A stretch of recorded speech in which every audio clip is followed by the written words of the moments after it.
Not my show. It's not a show. Hmm. Sorry. Uh. She's sick, guys. Forgive her. Wait, I'm editing this. I can edit in that Nurse BB and P striking Seki. Actually, go fuck yourself, Pastnak.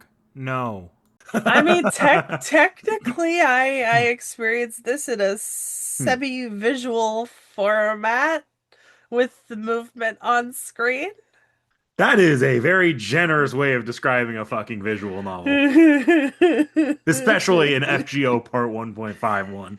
We Yeah. might wait. There are some scenes that can be called maybe close to animated in Part 2. That's not where we're at yet. No, no. Okay, sorry. Not show, book, visual novel, scrolling context, whatever you want to call it. Well, so this time we're covering the Seraph chapter event singularity. That which made me feel significantly less frustration than Agartha.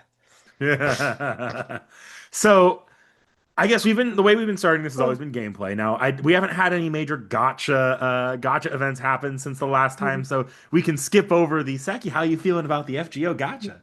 But Well, unless did Juge and Iskandar go live?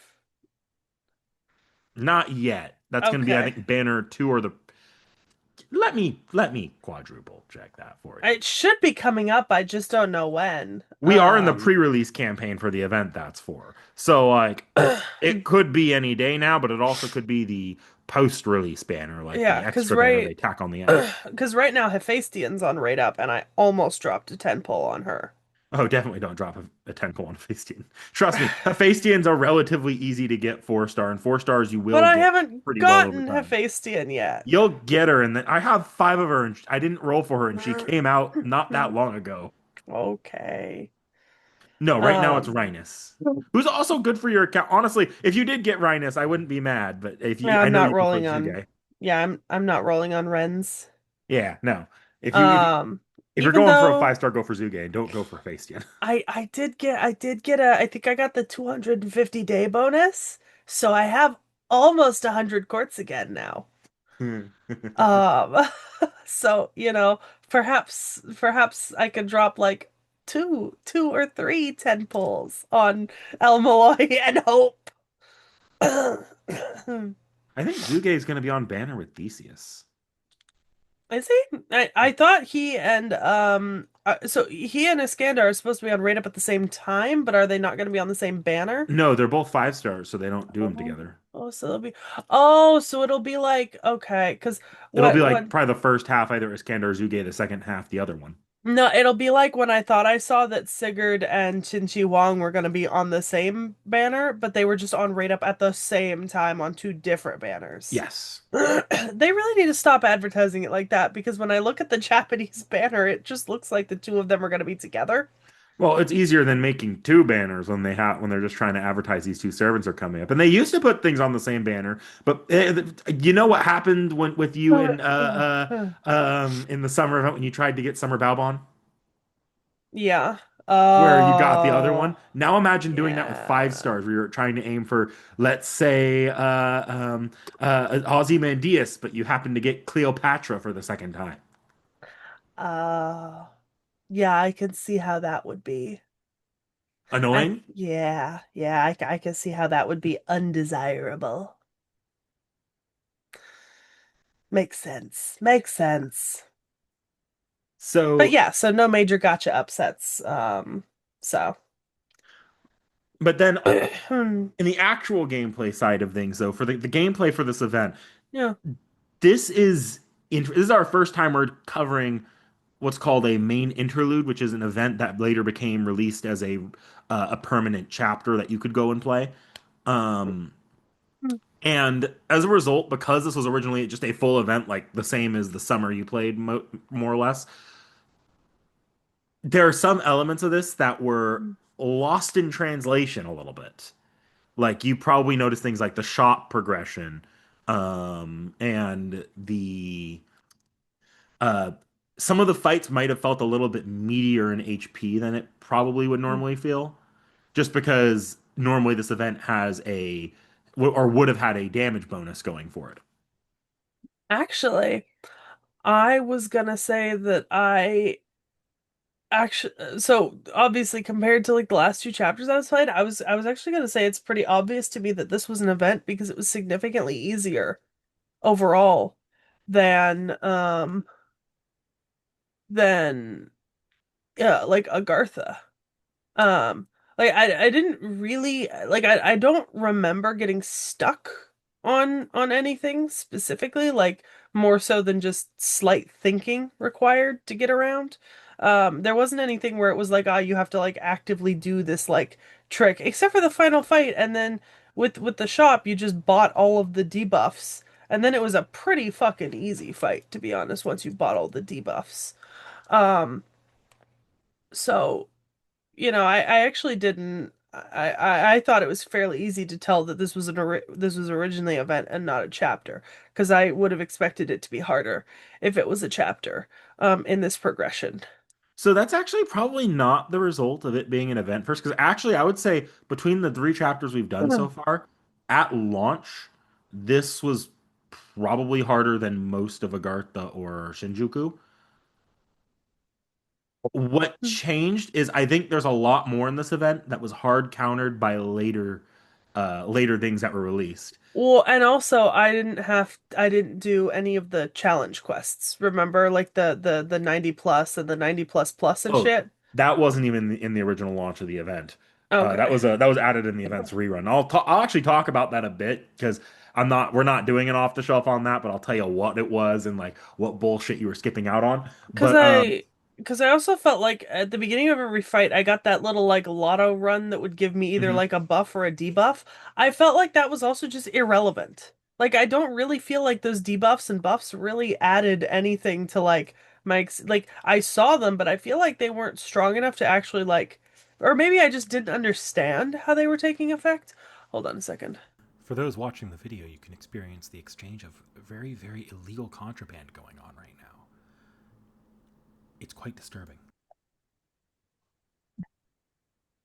Trading cough drops. Well, I the people so I used to buy my cough drops from Mhm. Luden's. Um which Luden's doesn't make like medicated cough drops or anything. They're literally just pectin and natural flavors. So they're like really good for like soothing the throat, but they don't have like a bunch of added stuff. And I really liked them because they had this green apple flavor that was like really, really good. And normally all that added shit in cough drops like just tastes like disgusting to me. Like the added herbs and like helpers. I'm like, I don't need like additional help. I just need something to soothe the throat, you know? Like I would use a fucking like I don't care. But they stopped making the green apple and now they only make cherry and sugar-free cherry and some watermelon. And I hate cherry flavored things.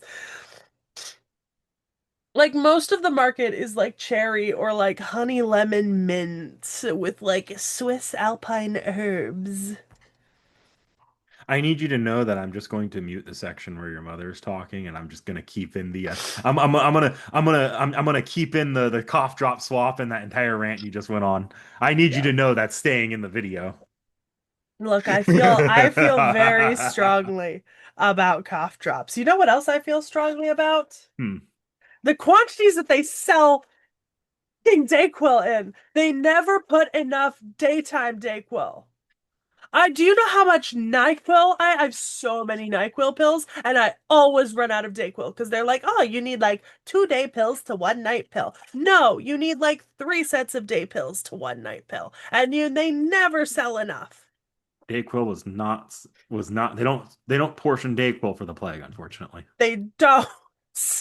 They portion it for, oh, I'm feeling a little sick, but mom's making me go to school today.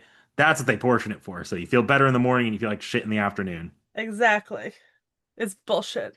Uh, They need a portion of 3-to-1 ratio, and I need to always have more days than night supply. but getting us back onto Seraph here, um, so we were talking about the slots, that mechanic. That field Yeah. felt like absolutely nothing to you because they were pretty much I think they were all presets for you because they were all in all the story nodes were all have always been preset. When you Yeah. act in the original event when you played the grinding nodes, it actually was randomized. And every once in a while, especially on the rerun where you were trying to do quick looping shit, you would get like, oh, my quick cards are less effective.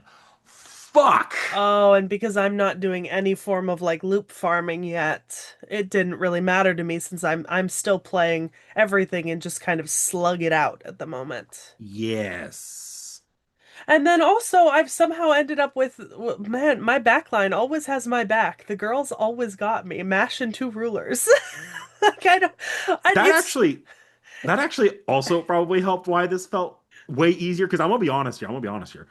Your Agartha and Shinjuku experience, maybe not so much for Avenger of Shinjuku, but for everything else in Shinjuku, would have been made significantly easier by having a max level 10 Estrella, because Estrella is actually kind of cracked.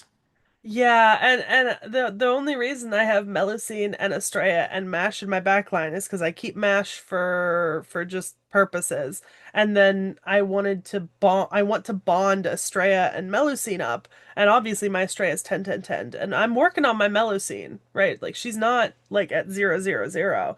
But it's like it's so funny because I've gone from like generally relying on Koyan and Berserku to like survive with whatever my assistive support is to the girls got my back. Like I have a level of faith and trust in my back line that I feel like is disproportionate to any faith I ever had in my front line at this point. I'm not gonna lie, like that's actually pretty like oh yeah, it's disproportionate to any faith you've had in your front line, but it's fair Yeah.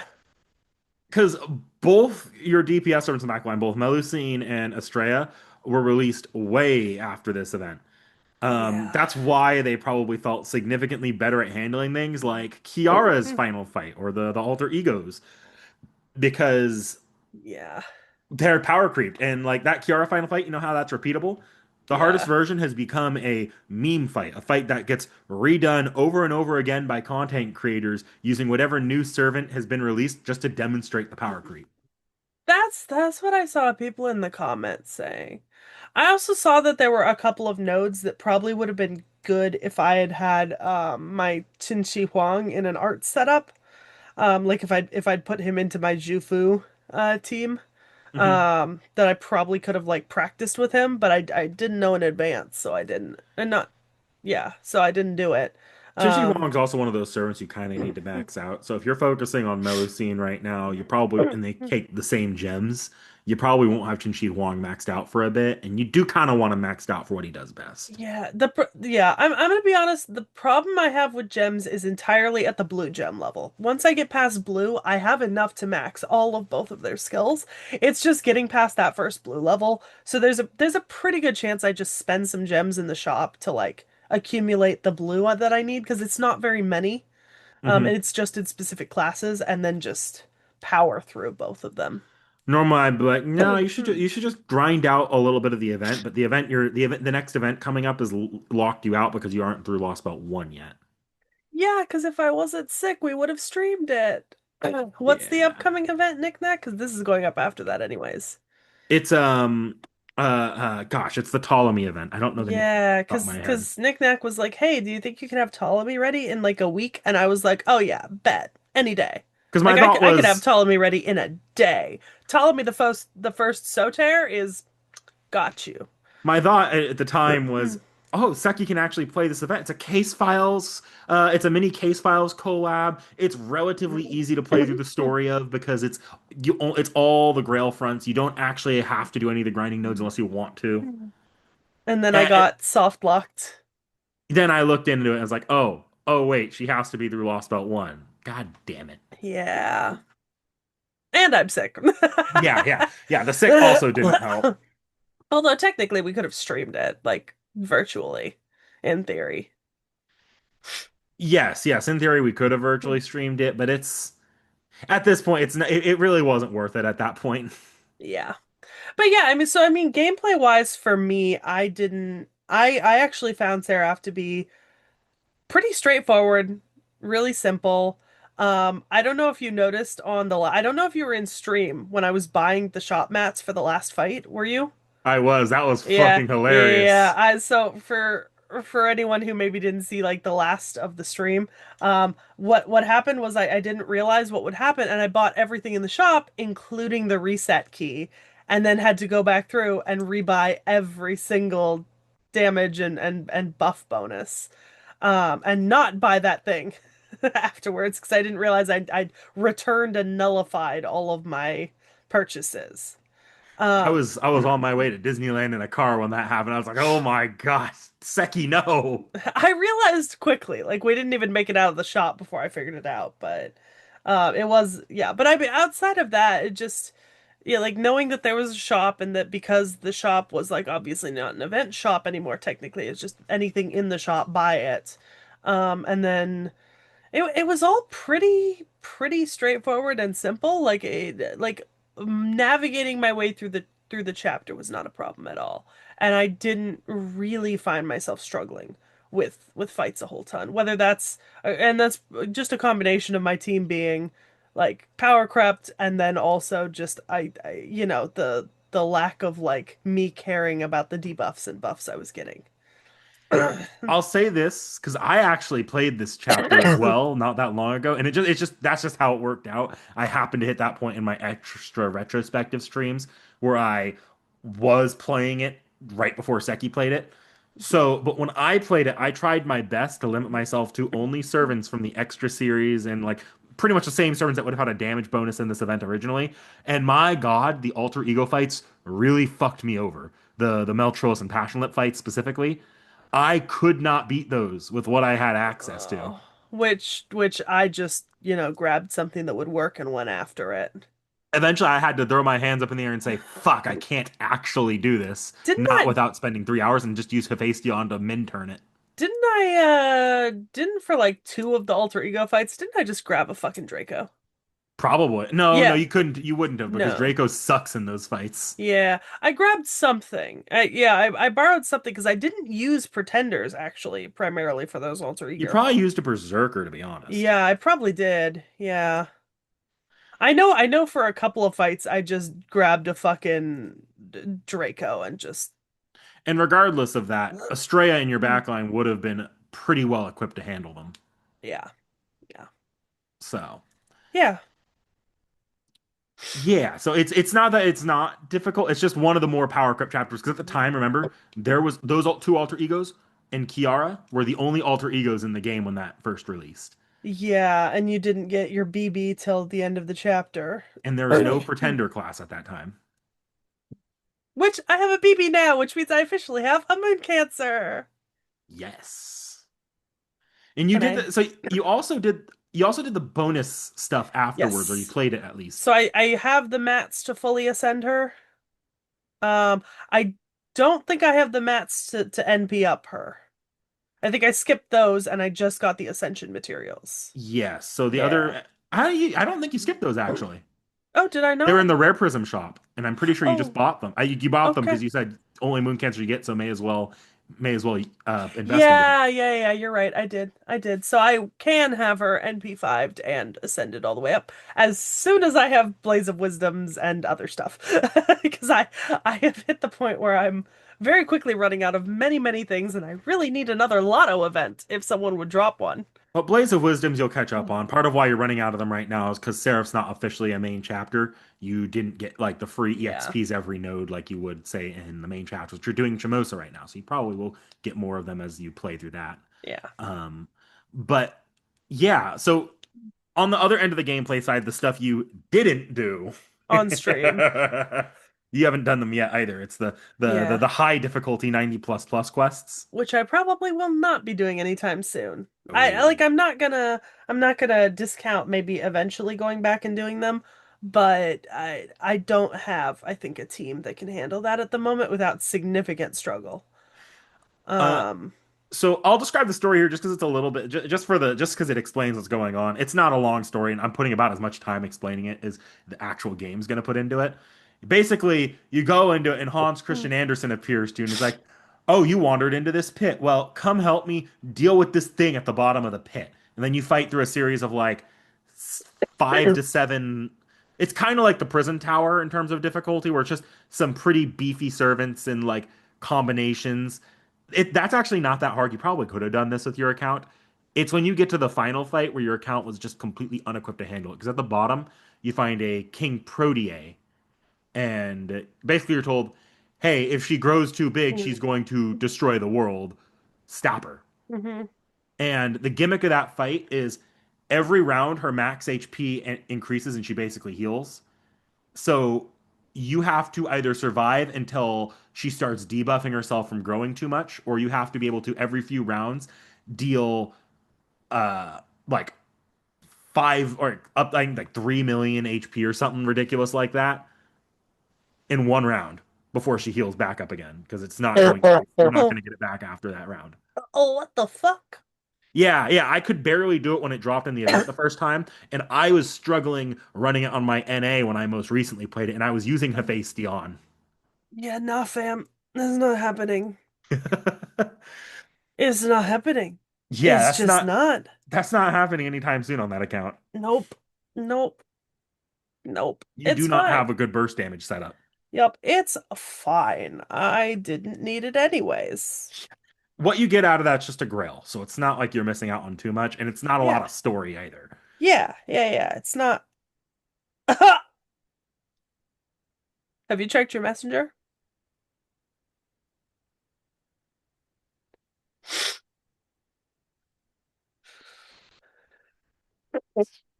Whatever.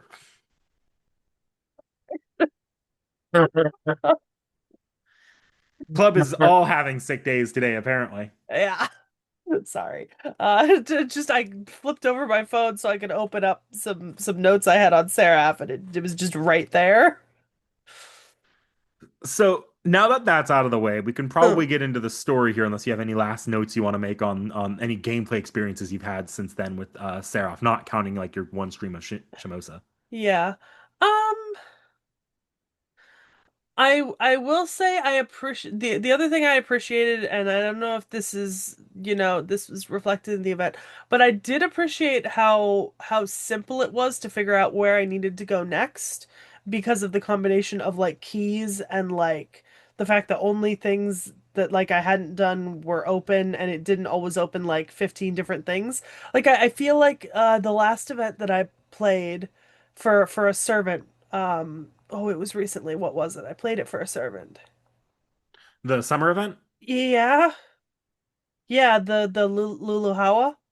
I feel like sometimes in that event I struggled to figure out what I had to do next or which nodes I had to like complete to get the next like trigger open, and I didn't have that problem here in Seraph.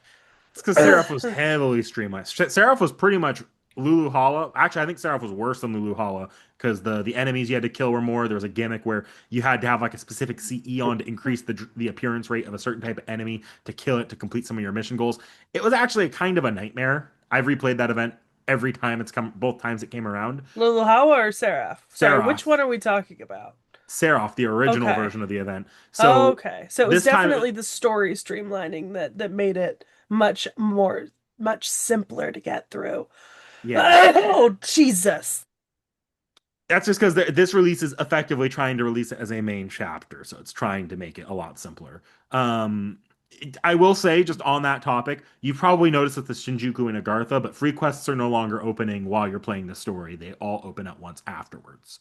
Whereas in part one, Oh, they I didn't appear notice. at part one, they appear as you're playing through the story, so you would occasionally accidentally. I did this on my Camelot streams. I saw you do it in Camelot as well.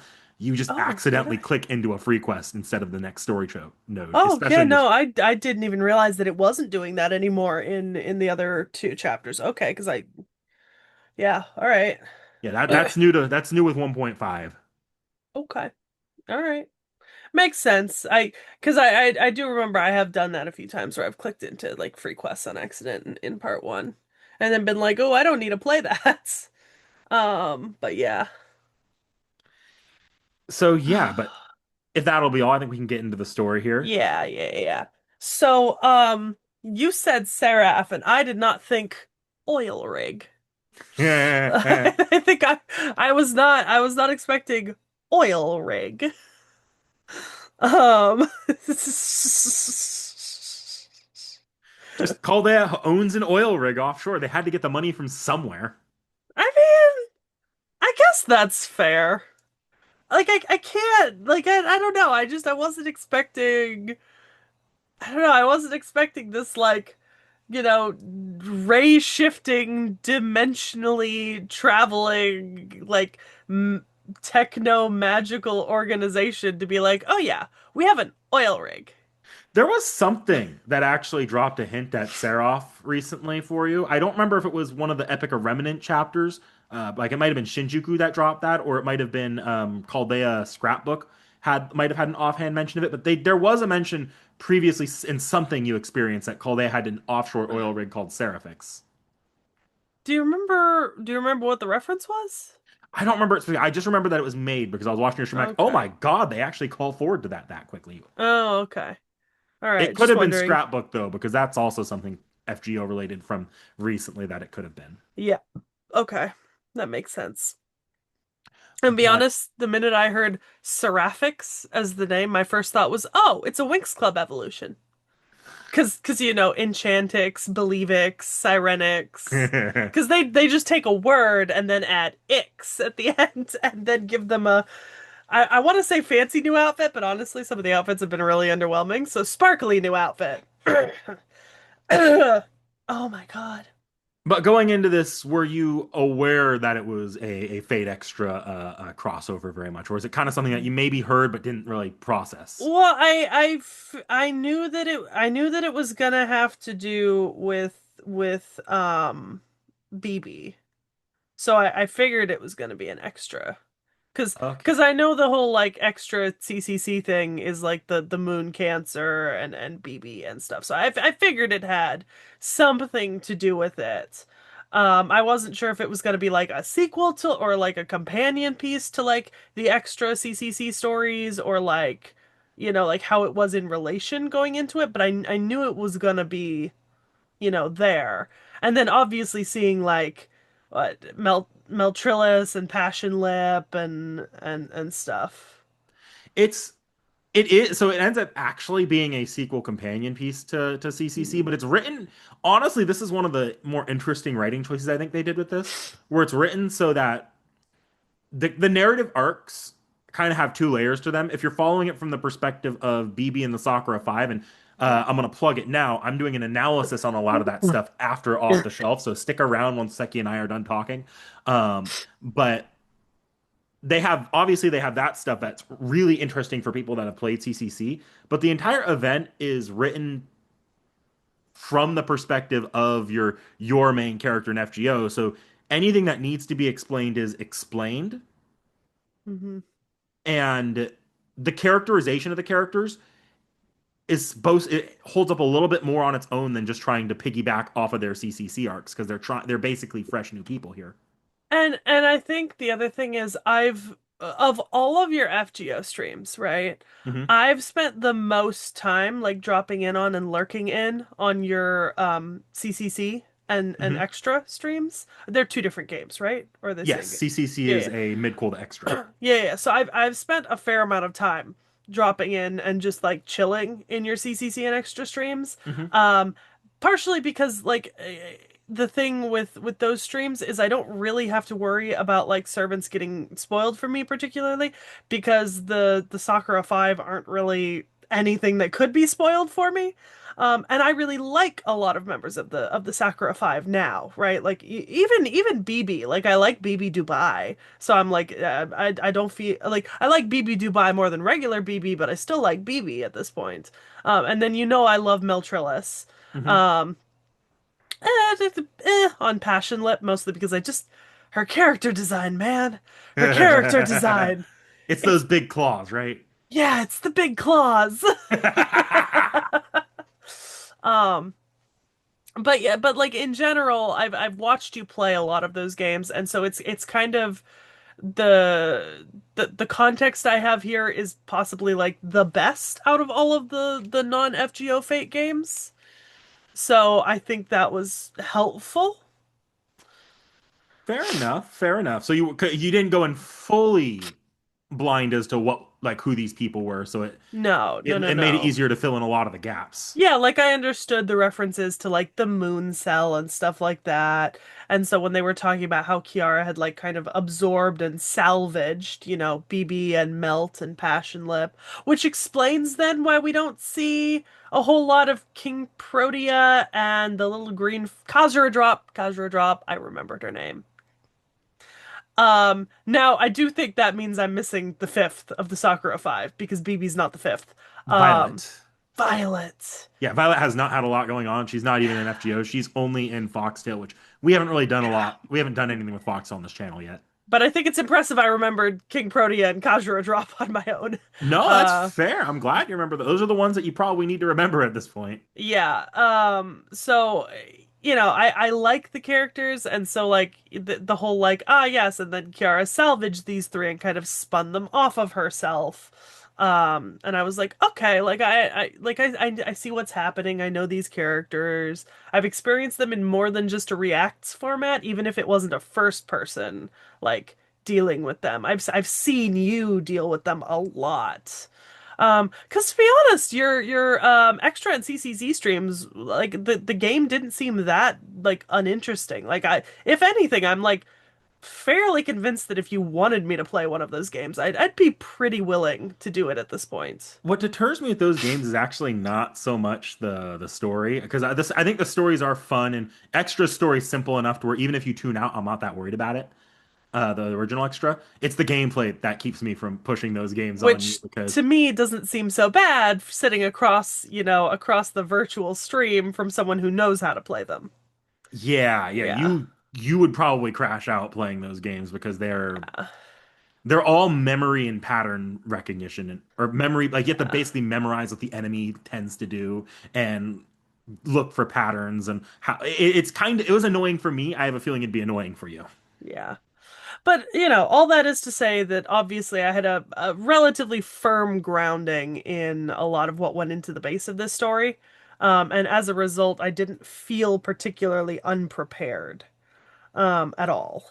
So I've actually got here a an art book for one of the Fate Extra or for Fate Extra, but I'm pretty sure if I'm not wrong, it also contains stuff for the FGO games. I could be wrong on that though. I'm flipping through that real quickly.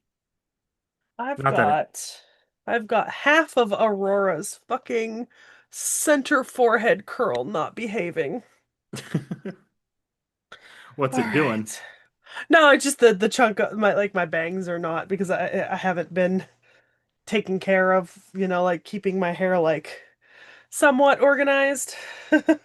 So I'm just letting it do whatever it wants to do because I'm just too tired to bother. Okay. Yeah, I can't find it right now. I could be wrong on it containing FGO Seraphix content. Yeah, I think I'm wrong about that. Okay, putting it to the side. It's irrelevant. Yeah. Go away. Go. Come on. I did also appreciate that BB is kind of like actively uh committing subterfuge against Kiara. Like I feel like I really was rooting for like BB and Passion and Melt. It was like a quadruple cross. It was kind of funny. Or Yeah, it triple was. cross because she double crosses you at the beginning, Yep. then she double crosses Kiara. Yep. So Yep. yeah, It's kind of great. Not gonna lie. Especially since I like those characters and I hate Kiara, I mean this entire chapter is supposed to be one middle finger to Kiara. which is So good because I hate her with a burning passion already. I didn't need this added on and this added on.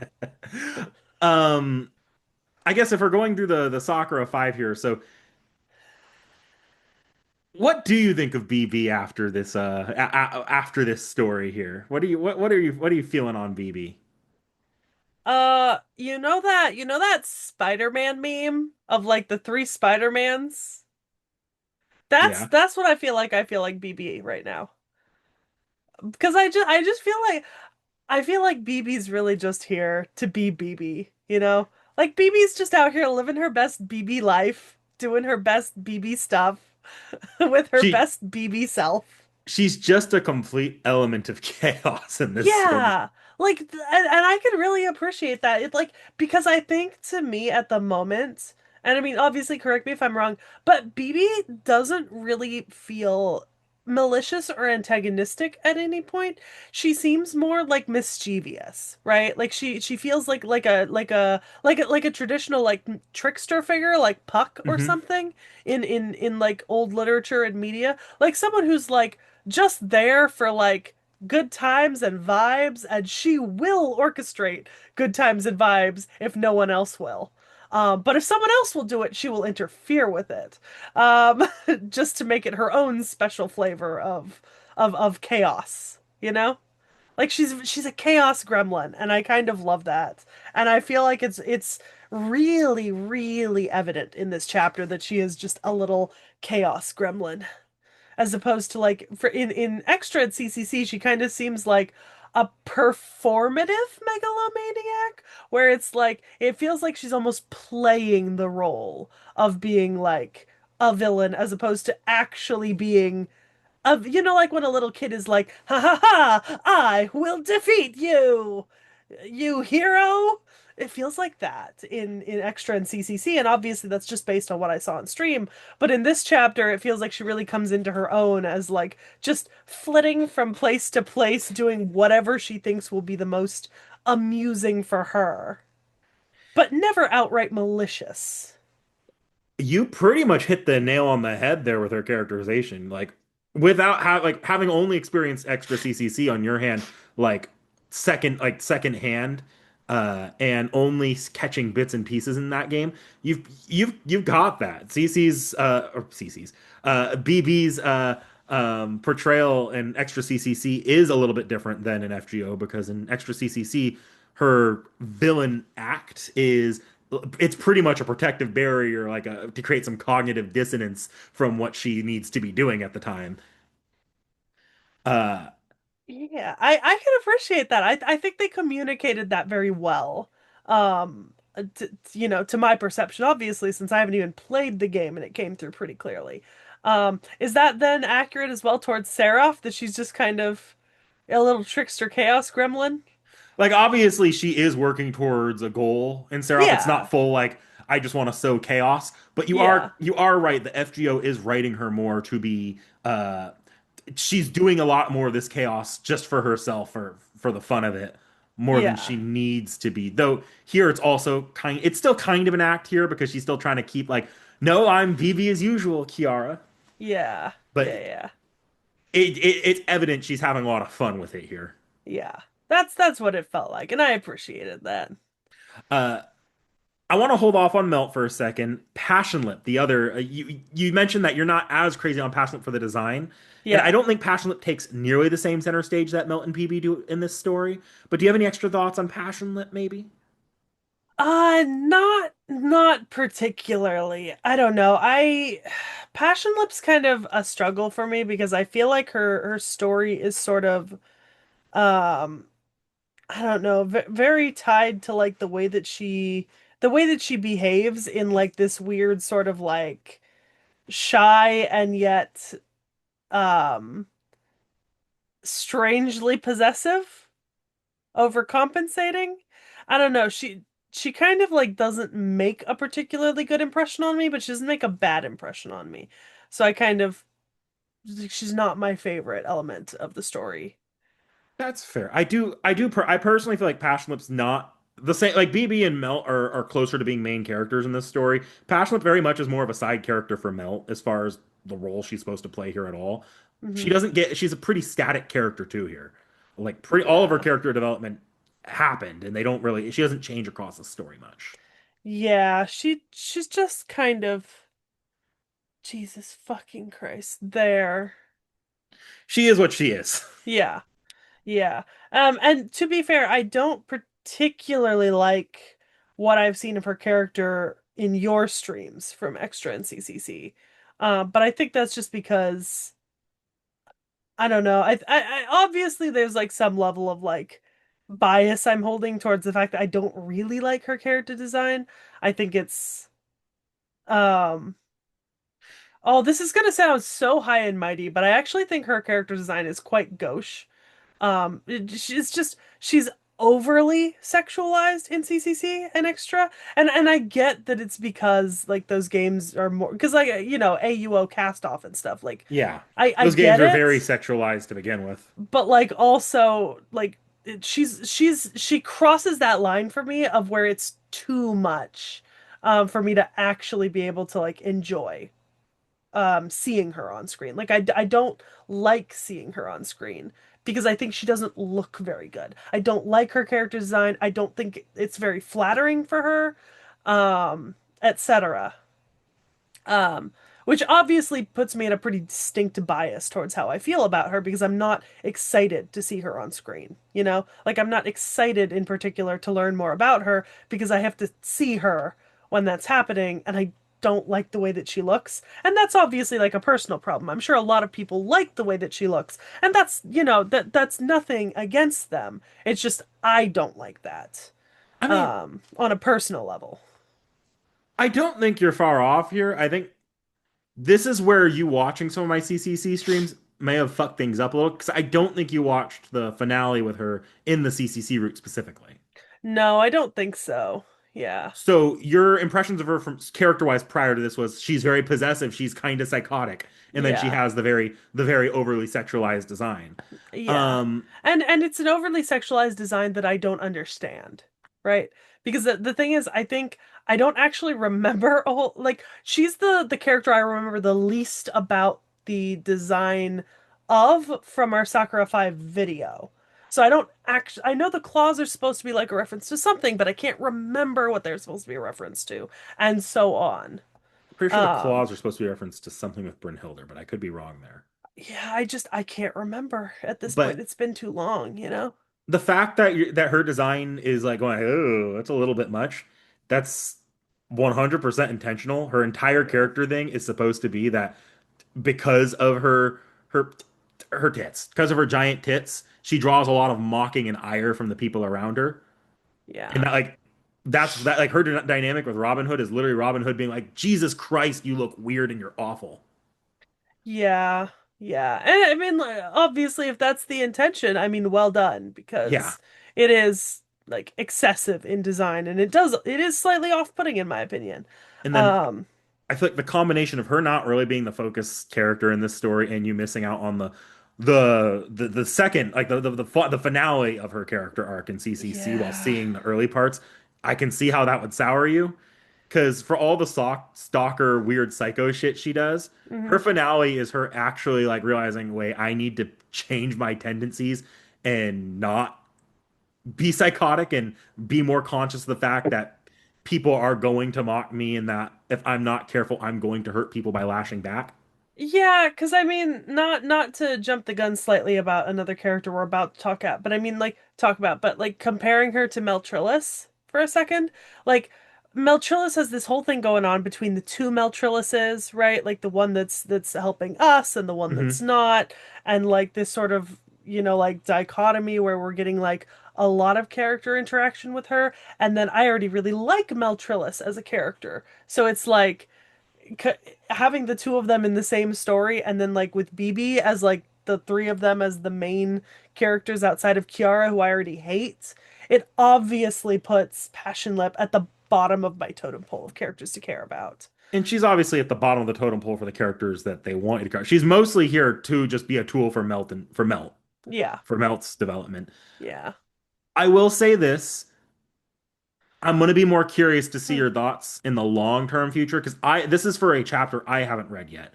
But Hmm. Passion Lip ends up being a lot more of a focus character in another CCC soft collab that's going to come out in this summer for NA players. And in that one, they bring Passion Lip in as a major character, but they also bring back they bring Hakuno in from the actual Fate Extra games. So I don't know what they're doing with her character there. I don't know if it'll be any good with her character there, but I'm gonna be curious to see if your thoughts evolve when they make Passionate more of a central focus character. Hmm.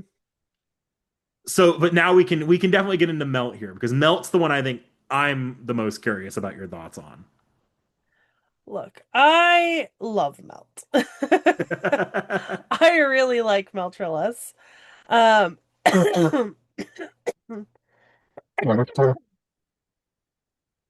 Jesus fucking Christ. Um, and I feel like Melt was a good decision for who essentially functions as our guide through like a pretty large portion of this story.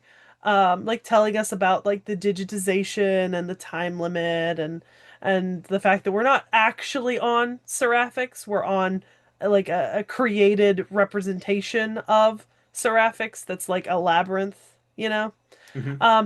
And then the whole two melt thing resulting in our melt like essentially committing suicide so that Kiara doesn't realize that there are two melts and one is working for us is like heartbreakingly, sad, but also oh my God, Like I feel like Melt gets like a shit ton of like I don't want to say it's emotional development for her specifically, but I want to say it's emotional development for her relating to the master.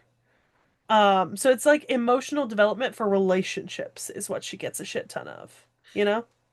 And that's very like that's actually very very interesting because this is where I think the genius of the dual perspective writing comes from here, Hmm. because your perception of Melt from this game will vary greatly from the perception of Melt from someone who's actually played, having been on both sides of this, by the way, from the perception of Melt from someone who's played CCC. Because I don't know how much of Melt did you catch in my CCC streams. Almost nothing. Here's the thing. I don't think I ever caught Melt in one of your CCC streams. Not that I can remember. I caught a ton of Passion Lip, but I can't actually remember tuning in for any Melt. So Well, for in all the context I have for Melt at this point is what I remember from the Reacts videos. And then I have like obviously people tell me about Melt because I really like Melt, obviously. So like I have some level of context, but not nearly as much as I had for Passion Lip or BB, ironically. I just like Melt better as a character because of, the fact that I really, really liked her and I wanted her. Melt in CCC, for the second half of the game, is arguably the main antagonist. Like even BB has to turn around and say, "Oh, you're going way too far here," Hmm. um, because she in CCC is like great, like even more psychopathic than Passion Lip is. Passion Lip is like there's a level of she just doesn't understand herself and doesn't understand how to interact with people. Melt is like, no, I am going to lobotomize you and stick your soul into a doll where you will just eternally suffer because I want to keep you forever. Kind of Okay. like fucked up. Okay. But we love a girl who knows what she wants. She did it to a child, Seki. Yeah, yeah. Hang on, hang on, hang on, hang on, hang on. Okay, I know she has a lot of problems, but I'm not here to ride her personality. But that's where the genius comes in, because if you're a CCC player, you come into this game and immediately you know something is off, because even Because when Melt she's not a goes, manipulative psychopath. she's not in as much of the I'm going to improve my life and how I'm going to be around people in the future. She's in a, yeah, I maybe went too far. I'm gonna die for this. Okay, yeah, so then that is interesting then, because like I said, I didn't really experience a whole lot of her in CCC Extra, so um, So for me, I didn't get that distinction so much. it's like the point here is that you're supposed to be like, you as a person who did not experience the other person at their worst are the second chance at that person for being a not Oh. horrible human being. Oh. Yeah. I can fix her knick-knack. It's literally that. Like this is literally a accidentally fixing the horrible person without trying. I can fix her. Or I can make us both worse. Whatever works.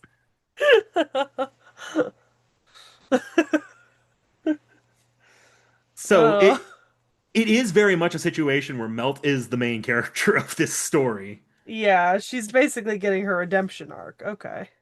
You Or see, as much of a redemption arc as they can give her. yeah. And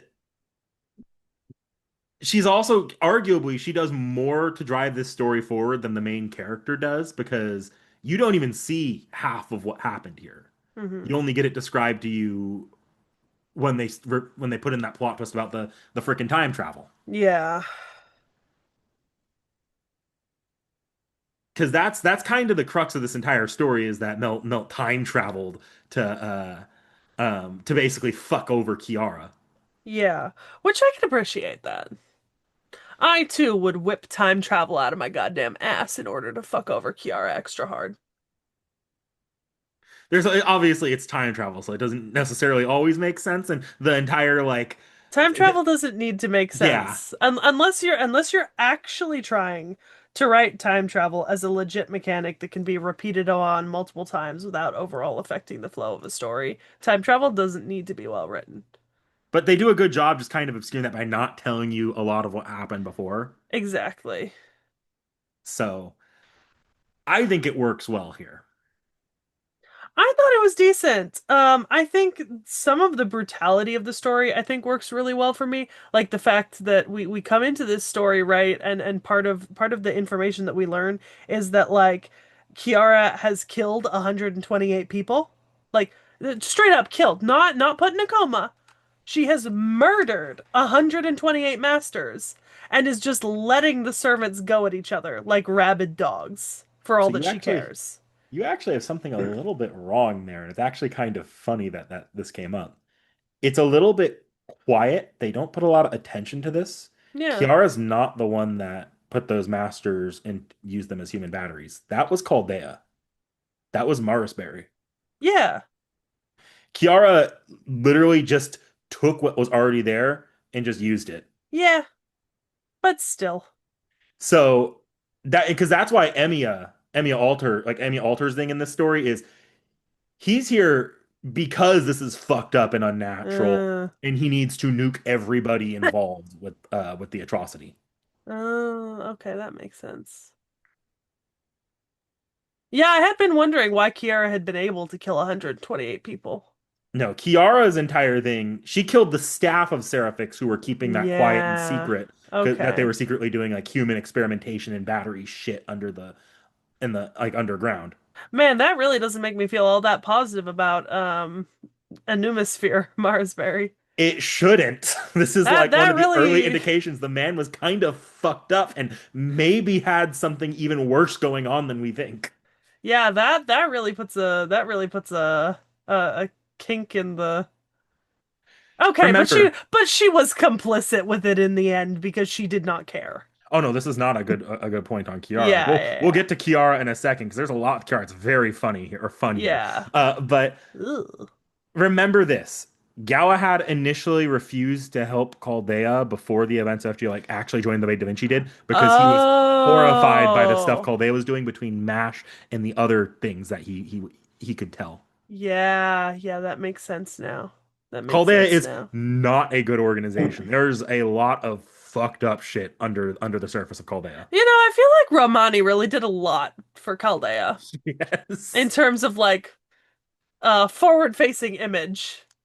Chaldea got lucky that the faces of Chaldea for the players for most of the game was Romani and Da Vinci with a little bit of Olga, who is very clearly not as bad as her father. Yeah, 'cause like Romani's doing a lot to sort of humanize and make Chaldea very attractive Here's for another us as a player. here's another fucked up Chaldea thread that you may have looked over. Remember Chaldea's scrapbook? Yeah, Olga was terrified of MASH. because she knew. She knew that like might be bearing a grudge for being created Uh, because she's aware of how fucked up things are and doesn't like it, but she guess where the everything comes back to. Man, what is it with like secretive organizations and murdering hundreds of people for inconclusive testing purposes? If I had a nickel for every time this happened, I'd have a lot of nickels. It's just something to keep into the back of your mind as we eventually move into part two. That's all I'm gonna say on that. Lovely. Lovely. Um, I don't like that. I don't like I don't like that we start this chapter with the presumptive murder of 128 people and 128 servants just left to like go at each other and you. And a 2-hour time limit as we're sinking to the Marianas Trench, the deepest point on Earth. and of course, all of this gets uncovered because a demon pillar happened to enter the mind of Okay, a not okay, fucked up Kiara. okay. But the fact that Kiara's shitty ass personality is so fucking strong that even a demon pillar can't maintain control of her body and is forced to occupy her pinky finger. That's a new low. That's a new level of like horrible fucking person. That's a new level of evil fucking human being.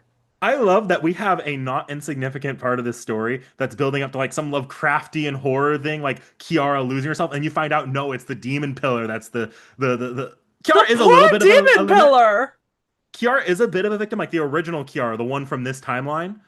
But the demon pillar is the actual victim here that we see the sympathetic mind break Lovecraftian Yeah, shit I happen was gonna to. say I think he needs therapy. I think he needs a hug. Like that was downright fucking horrifying. No, no, he needs therapy. He needs a hug. He needs a friend. Kiara's a therapist. No, no, not that kind of therapy. I actually feel bad for Zapar. Zapar. Yeah.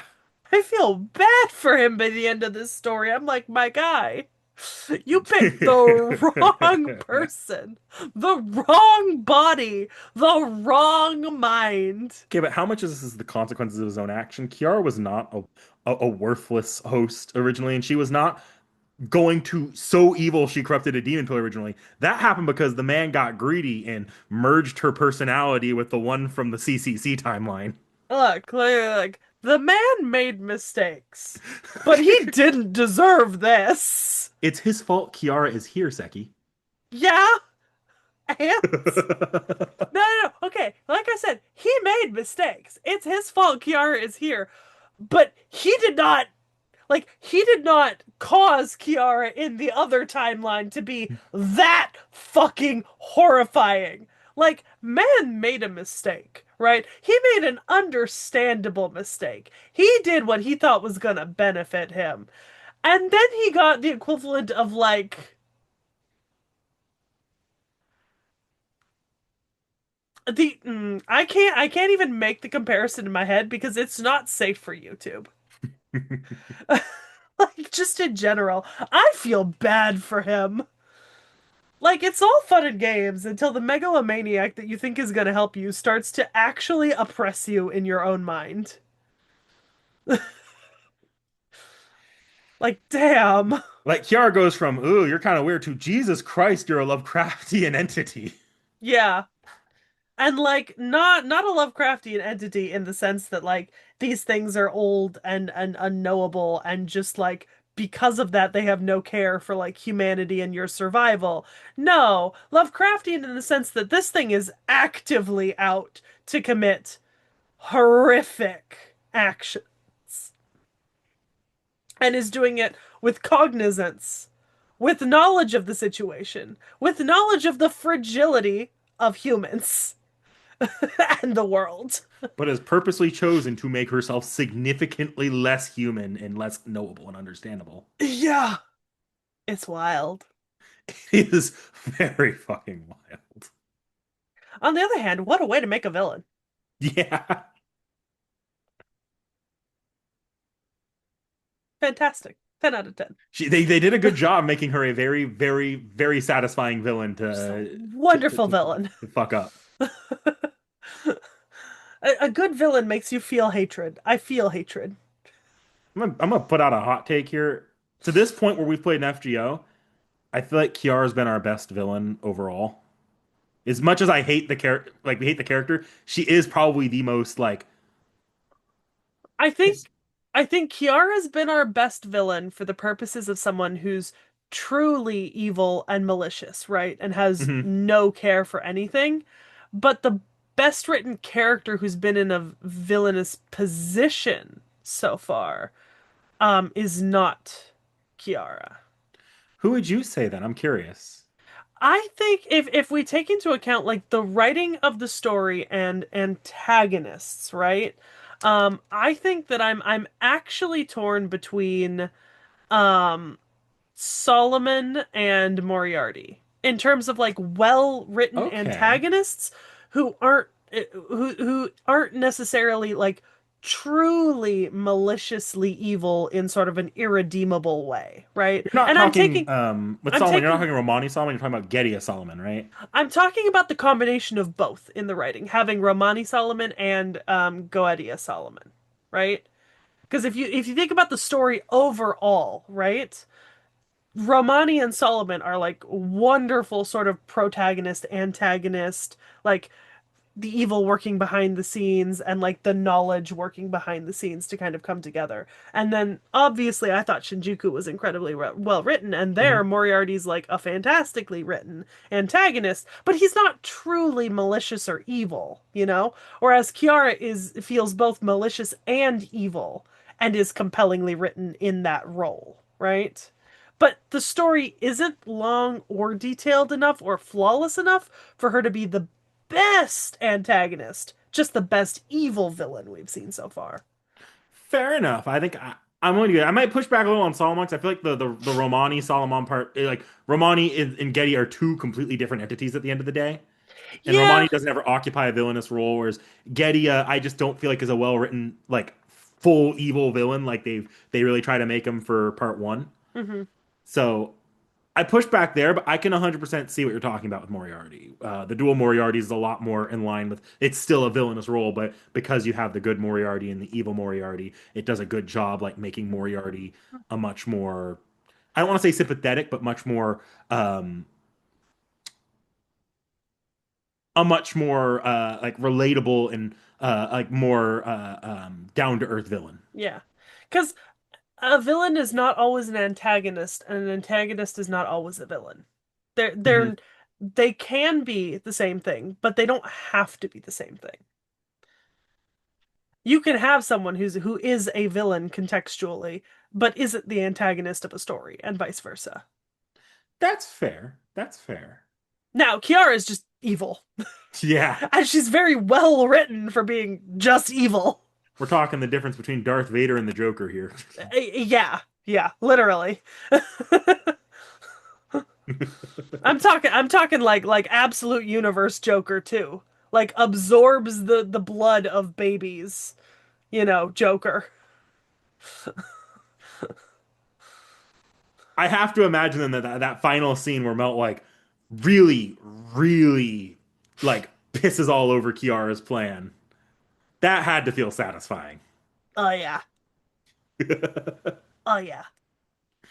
I love that I know you don't really like you don't dwell on the soundtrack as much as I do. They like created brand new tracks, two of them, just for that one scene to like they put a like that to FGO is probably the most production value they put into an FGO scene before this up to this point. Yeah.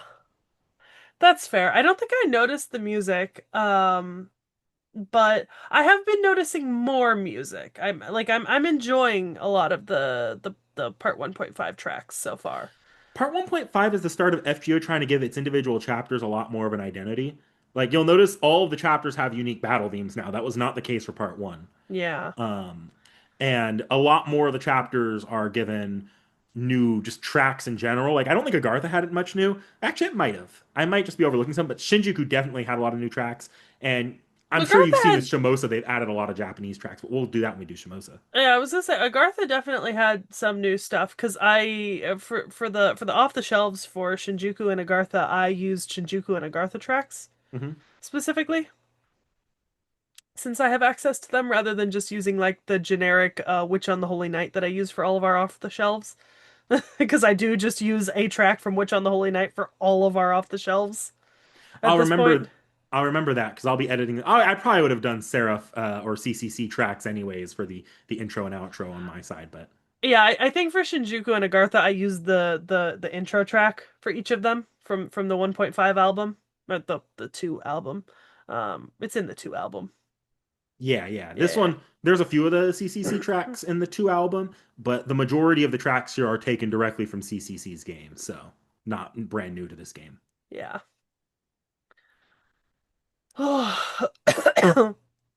So yeah, I think that covers pretty much everything I was bringing. I guess there's some other side characters, but like the biggest one being Suzuka Gozen, I guess.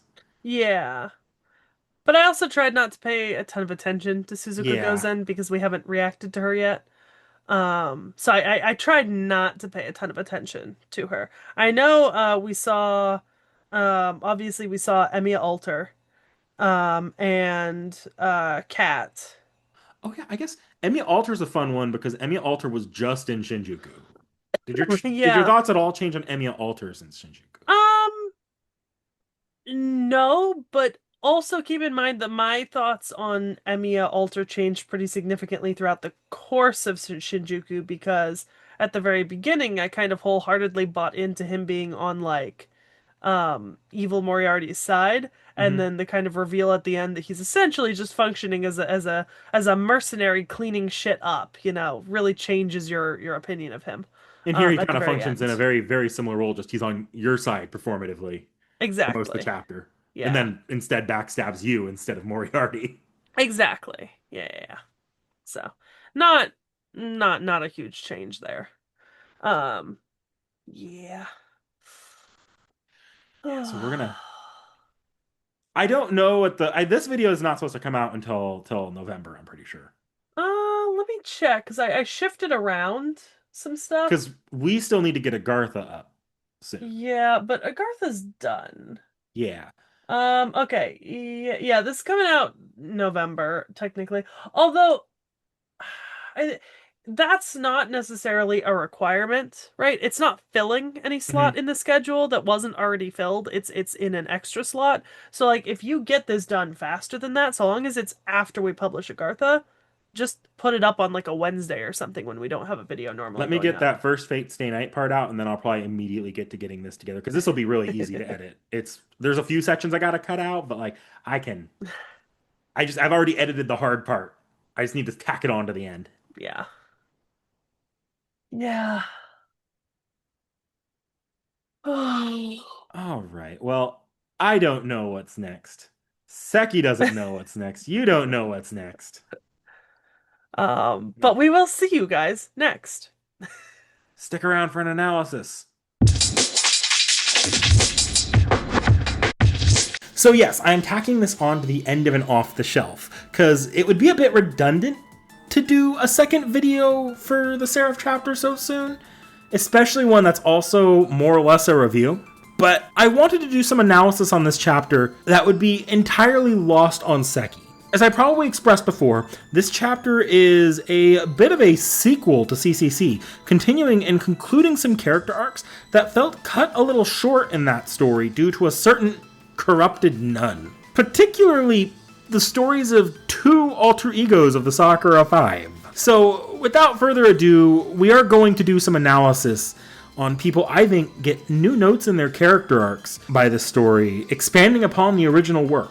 BB, or when a villain finally becomes the hero. To those that remember CCC, BB was never actually BB. By the end of CCC, she had already shed that villain persona and even wished to be called Sakura before her demise. So her reappearance here is a little odd and feels like it can come off as a bit of a backstep, actually. The reality is, it's less of a reversion for her character arc and more of an inversion. Kiara, who used BB across the story, never got to see that actually good person side of BB. So when Kiara pulls BB and the Sakura 5 out of herself, she gives BB much more freedom than the others, who she either mind controls, locks away, destroys, or even leaves to die. Perhaps this is because BB, as far as Kiara knew, was a hedonist, seeking only her own pleasure. And with no Hakuno to be found, Kiara might have imagined BB would just do her BB things in service of power and control. What Kiara didn't realize was that BB's villainous persona was just a persona at the end of the day. BB is a health AI who wants the best for humanity, even below the world domination act that she likes to put on. So, where BB once wore the villain act for her own mental protection, she now wears it to help others. Passionlip in her big, beautiful hands. Passionlip's arc doesn't necessarily move forward here. Instead, we are given a look into Passionlip's temperament after Hakuno. Following CCC, Lip is much more conscious of her worst qualities. You'll remember in CCC that I pinned her as a bit of a lolcow if you go by the English wording of things. But what you get here is someone who still lives with the knowledge that her presence draws the ire of those around her, but she's much more at peace with herself. No longer lashing out towards her tormentors, and now she's a lot more self-aware of her own faults that can get others hurt. It's so much character growth from CCC that she isn't even granted autonomy for a good chunk of this story. Something no other Sentinel had done to them, mind you. Every other Sentinel was compelled to obey BB and Kiara, but had their freedom largely maintained up until they got the Sentinel role stripped from them. Lip does not want to be a monster. She does not want to be that worst version of herself that Kiara kind of needed her to behave as. This is why Lip needed more. Because Lip was the only Sentinel not to be content with her own faults during the events of this story. Her new secret garden is sloppiness. Previously, this was Breast Valley. What a name. A secret garden that was one of the faults she had before. In the past, she was aware that things could get stuck in there, but hated drawing attention to it and hated others drawing attention to it. Now, though, it's not an inevitability, but an obstacle for her to overcome. Something we actually know from later interludes she does, shortly after this story chapter, manage to overcome. It's actually a bit impressive how well integrated the idea of overcoming personal weakness was incorporated into her story arc, even through the ridiculousness of the, Emiya? Wait, this is a follow-up on my Fate Stay Night analysis too, isn't it? That video isn't even out yet, is it?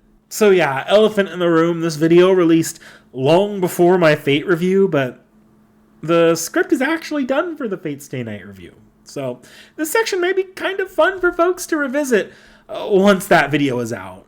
But for now, I'll sum it up like this. Shiro is a character who's written between roots to represent the idea of growing up. The original Archer Emiya servant is a character meant to be an embodiment of one's dreams and goals sort of dying and diminishing as they grow up to become much more cynical due to factors in the world around them. So then, Emiya Alter as a character kind of has to be a further perversion of that idea. Emiya Alter is conceptually what happens when your own cynicism and broken ideals become not only self-destructive to yourself, but damaging to the people you care about around you. There's a fair amount I wish I could go into on this, but it's hard, because the most important detail of how personal collapse becomes contagious, a lot of that's relegated to the Seraph manga adaptation, which is beyond the scope of this video.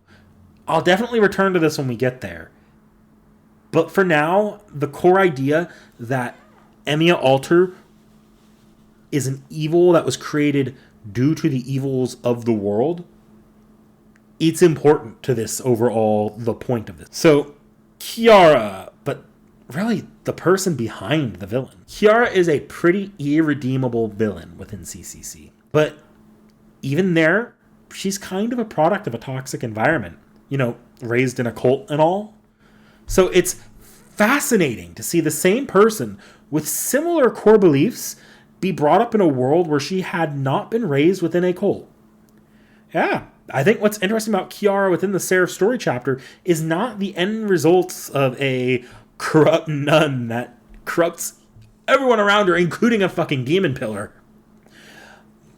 It's pretty insane, though. But what's more important is the fact that she's a human. A good human at that, despite being dragged and merged into her CCC self. Kiara, prior to this story, was a therapist, and a genuinely good one at that. A detail that to my knowledge, is wholly original to FGO. It's not until the pain and anxiety of external forces, like the Demon Pillar and the other people on SE.R.A.P.H, it's not until they get involved that she becomes this horrifyingly evil existence on that damn oil rig. Which kind of leads into the next part. Meltruis. Sort of an inversion of that idea. Meltruis is a character wholly unrecognizable from her endgame in CCC. In CCC, Melt is arguably more irredeemable and evil than BB is, in that story only really being topped by T.H.E herself, in a story with a Shinji in it that's quite impressive. In many ways, her desires in CCC are in direct parallel to Kiara's. T.H.E seeks to make herself the center of the universe, the entire erogenous zone of the planet deal, where increasing her own pleasure is supposed to be the best way to improve everyone else. Melt, meanwhile, believes that her own pleasure is all that matters, regardless of what happens to the targets of her affection. Even Melt's ending is more in tacit acceptance on how awful she is than a proper direction on how to improve herself. Passionlip in CCC, for example, is ambushed and killed while already trying to improve her life, thus the improved Passionlip when we start the story. But in contrast, Melt is dying already, having basically being beaten down, and only going on because she can't hurt anyone else anymore. Really accepting it until she's attacked by T.H.E. But then we start Seraph, and Melt is nothing like that, only making vague allusions to her old habits that seem to be more for the purpose of keeping others from getting close to her, as opposed to just her being headstrong like she was in CCC.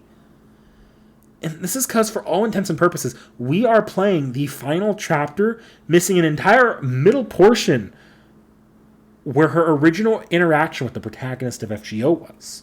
The protagonist of FGO, or Ritsuka, if we want to go with the canon name, showed her just a simple act of kindness, of just trying to... The protagonist of FGO, or Ritsuka, if we're going to go with the canon names here, just showed her kindness when she felt like she didn't deserve it. And that was enough to really make her character just change directions altogether. At the start of the Seraph story, Melt is actually post her character arc, just like Passionate, and is yet still the protagonist of the story. There's just unlike Passionate though, there's just a bit more of a middle to that all. Her parallels also make her being the one to take out that corrupt nun actually kind of brilliant. Similar to Hakuno and Kiara in CCC, Kiara and Melt are kind of meant to be reflections of each other, being sort of foils to each other's arc.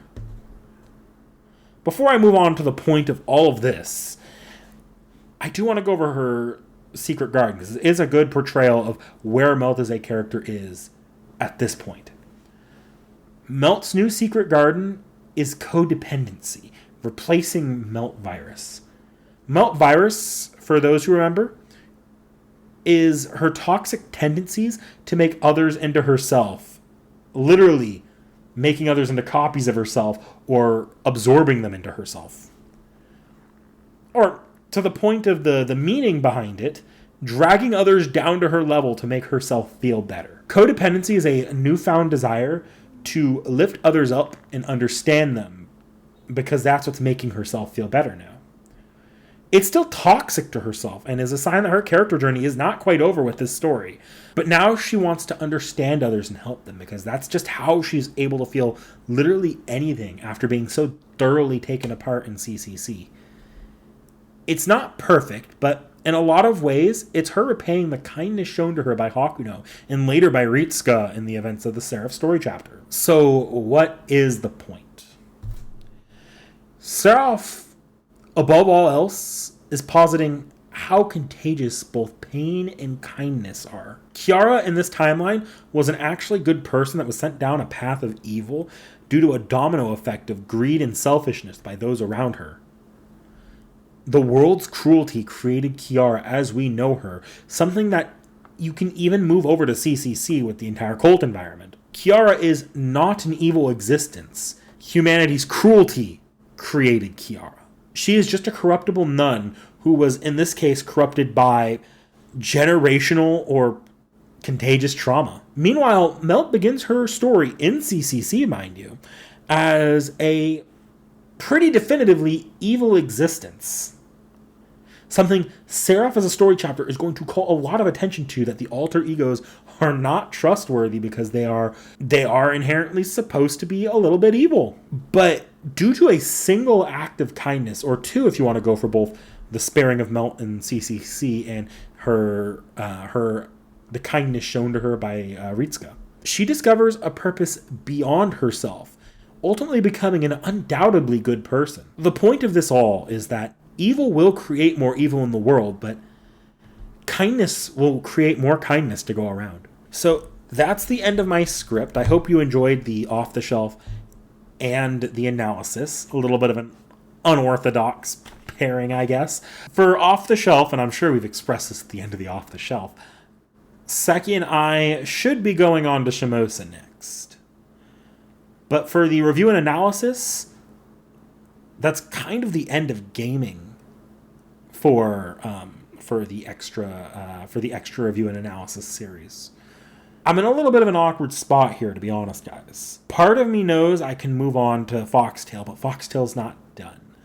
The CCC manga is done, but not translated. So I don't really want to cover those yet, because I feel like I'd rather have a fuller picture of everything before I really go into it. Instead, I think the next gaming thing you'll probably see out of the extra retrospective, or is it really a retrospective? It's my first time experiencing a good chunk of this. Regardless, it's actually going to be either extra record, or I'm actually planning to do a review of Ordeal Call 3 when that drops in NA sometime next year. Whichever I finish first, really. So regardless of what comes next for the analysis, I hope you guys enjoyed this one. And because I don't know if I probably already said it, but I don't know what's next on Off the Shelf. You don't know what's next on Off the Shelf. It'll be whatever it is. So I'll see you next time, and yeah, I'll see you guys next time.